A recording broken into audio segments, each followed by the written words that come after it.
Even among friends, good manners are crucial. My mother often emphasized this, especially when it came to money, insisting that everything be done properly. Whether or not it applied to past situations, I never imagined how relevant her advice would become.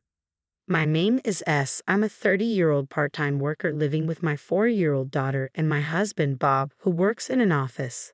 We rent an apartment 2 train stops away from my in-laws, who live conveniently close to Bob's workplace. As a result, Bob often has dinner at their place. While Bob might seem considerate, the reality is that Bob is thoughtless and self-centered. He casually stops by his parents' house after work without informing me, even though I'm at home preparing dinner. I've spoken to him about it many times, but he always makes excuses like, "Mom's making meatloaf and mashed potatoes tonight," and never apologizes. Fortunately, my father-in-law usually calls to ask, "Did Bob let you know he's coming over here?" This heads up at least saves our dinner from going to waste.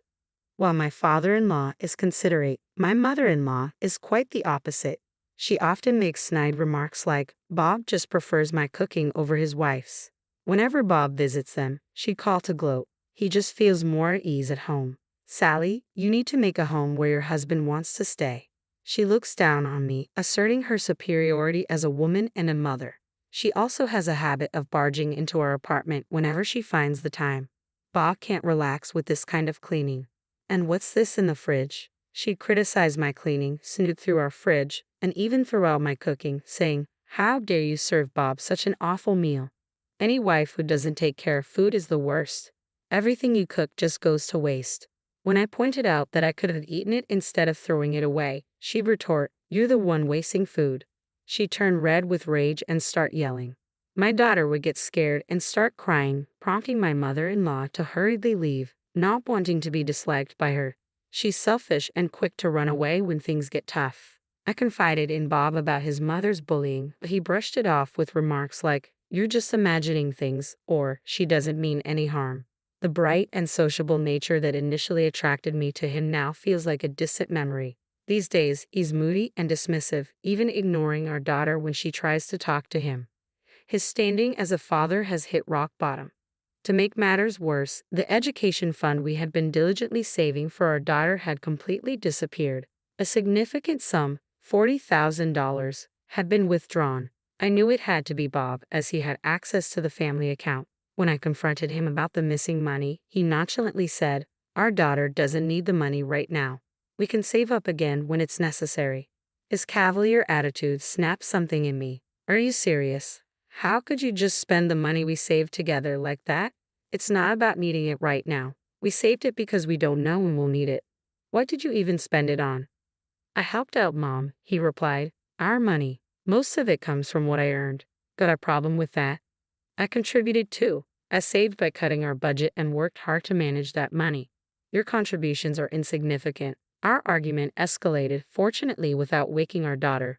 "That's it, we're getting a divorce. I knew you were careless, but to withdraw our child's savings without a word is unbelievable. Go ahead, like you can survive on a part-time salary." I was momentarily speechless. Seemingly satisfied with silencing me, he sneered, "I'm always ready for a divorce," and went back to his room. Though I clenched my fists in frustration, I refused to just cry myself to sleep. Determined, I began preparing for the divorce.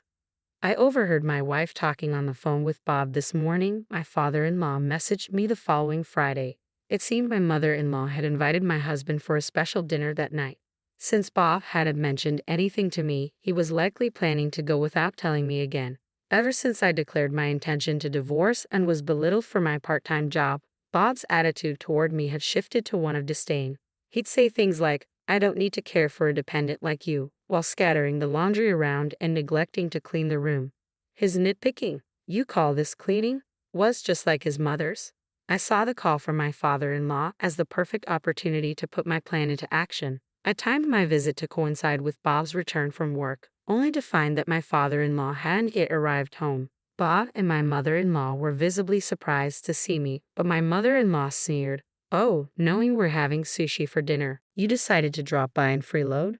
How despicable. You don't deserve sushi," Bob added, his tone harsh. It was clear they had no intention of letting me inside. Though the detached house had a wooden front door that wasn't very soundproof, Their loud shouting was audible outside. As usual, they were a selfish pair, completely oblivious to those around them. I haven't received any message about coming for sushi. The only thing I was told by your father was that you were visiting your parents' house. Are you being sarcastic because I didn't inform you? Do I need to report every move to a housemaid? It's creepy for a wife to talk to my dad behind my back, he said, seeming almost entranced by his own abusive words while my mother-in-law smirked in the background. I retorted, the one being creepy is you, causing her smile to falter. What did you say? It's disgusting to twist your father's kindness like that. You're just a lousy husband who can't communicate. Can't you see he's only trying to be considerate? My words seemed to strike a nerve. Realizing his lack of communication, Bob bit his lip and fell silent. Then you should have declined and avoided causing trouble for Dad with your brazen behavior, my mother-in-law defended him. But her words were hollow and meaningless. Keep arguing over there. I didn't come here to waste time with you. Let's get to the point. I want a divorce. What? Really? Bob's eyes widened in genuine shock. You think you can manage on a part-time salary? I'm not giving up our granddaughter. You're not fit to raise her. Go apologize to Mom. I calmly explained the situation to the shouting pair. Starting next month, I'll be working full-time again. I'm currently working part-time in medical administration at the same place where I worked full-time before we got married. When I mentioned considering a divorce to my colleagues, they recommended I return to full-time work. The kindergarten my daughter attends is near my workplace, so I can pick her up during my lunch break, and she can stay at the daycare till my shift ends. They even advised me on this. You can't possibly raise her on your own, my mother-in-law insisted. Anticipating you'd say that, I've already arranged to live with my parents. They're taking care of my daughter today. Unlike a certain husband who dismisses his daughter, they shower her with love and attention. What? My mother-in-law turned to Bob, who awkwardly looked away. Don't joke around, that's unacceptable. Her voice trembled with agitation.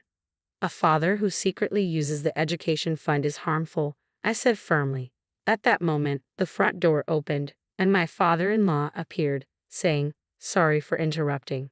Can I hear more about this? It seemed he had been listening at the entrance. You use the education fund?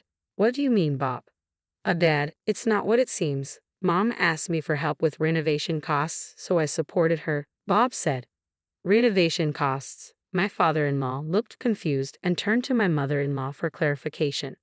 Bob suggested we move in together. It's more cost-effective than continuing to pay rent, and if we're going to live together, renovations are necessary, she explained. That's where the money went. I was overwhelmed by the new information. Moving in together, I haven't heard anything about that. And what about the education fund? Sally, can you clarify? I then explained to my father-in-law about the money Bob had withdrawn and that we were getting a divorce. Then you should just leave. Leave the granddaughter here. I'll take care of her, my mother-in-law insisted, her voice trembling. No, this is a decision made by my husband. I can't go back on a promise made between spouses. Ha! I don't remember agreeing to anything like that, I thought to myself. I pulled out a file from my bag and showed it to them. This is the pledge we made regarding the education fund, especially considering Bob's carelessness. I had documented our agreement just in case. My mother always said to document everything related to money, I explained. Bob's signature is here, my father-in-law observed, sounding impressed. What? Why is this here? Bob asked in a panic, likely having signed without fully understanding the terms. The agreement was straightforward. If the education funds were used for anything other than their intended purpose, it would lead to an immediate divorce. In such a case, custody of any children involved would go to the other parent. If Bob couldn't comply, he would be required to pay twice the amount used, giving me grounds to pursue divorce mediation. Essentially, Bob would lose custody and, if unable to meet his obligations, would owe me $80,000, allowing me to seek mediation for the divorce. If you follow your mother's advice, this will turn into a dispute involving an $80,000 payment. I've gathered ample evidence of both your usual behavior and your mother's treatment of me, so you can imagine who will get custody in mediation. I smiled slightly, and my husband gasped. Huh?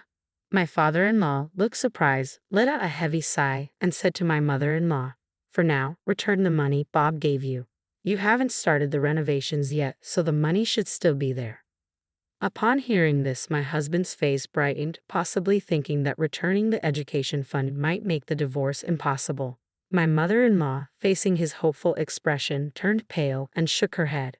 "It's gone. I've already spent it," came a weak voice, eliciting gasps of surprise from everyone. "What?"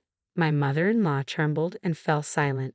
"There was a bag I wanted and some clothes too. I only meant to borrow them, but I couldn't resist," she confessed. I was at a loss for words, but my father-in-law quickly responded, "This is ridiculous. What were you thinking?" But Bob said we could save up again for the granddaughter's education fund, so I thought it would be okay," she defended herself. "What? You knew it was meant for our daughter's education and has still spent it. How can you say you won't hand over our granddaughter? Who's truly despicable here?" "You and Bob are the worst kind of parent and child," I said, my anger boiling over, my voice colder than I intended. My mother-in-law stared at me, stunned. "I'm sorry, but I no longer want to be part of this family." "I agree. They're nothing but toxic to our precious granddaughter." At these words, my mother-in-law broke down in tears. After that, I divorced Bob. Thanks to the evidence of mistreatment and the pledge, the child support and property division went as I had hoped. The education fund, which included a third from my salary, along with alimony, totaled $50,000, which I received. My ex-husband struggled to come up with the money, and my mother-in-law had to sell all her designer goods and jewelry to contribute. The remaining amount was covered by my father-in-law. Bob and his mother tried to blame my father-in-law, saying, "Helping your wife is a husband's job," but he became enraged and severed ties with both of them. My ex-husband approached my mother-in-law about moving in together after he had botched a project at work, leading to a demotion and a reduced salary. They could no longer afford their apartment rent and had to downsize to a smaller place. To raise the necessary funds, they were forced to cancel their life insurance policies. By pooling the money from each policy, they managed to cover the repayment amount. It seemed he was looking for sympathy when he reported the completed payment and recounted his struggles. When he spoke of his difficulties while informing me about the payment, I simply responded with a noncommittal "aha" and let it go. Frustrated, he shouted over the phone, "Don't you have a word of gratitude?" "No, I don't. I have grievances of my own, so how about adding that to the bill and charging me for it?" I suggested, and he fell silent. I then hung up and changed my contact information. That was the last I heard from him. However, my mother-in-law later asked my father-in-law for a reconciliation, but he clearly refused. From what he gathered, their situation was dire. Their spending habits had not improved, and their finances were in disarray. Now, the once close parent-child duo were mired in constant arguments, blaming each other for their troubles. "Ha, your beloved son, isn't he?" my father-in-law said sarcastically. My mother-in-law retorted, "He's nothing but an irritating money pit." Whether dealing with parents, children, or spouses, it's crucial to be clear about financial matters. Reflecting on my mother's teachings, I felt a deep sense of affirmation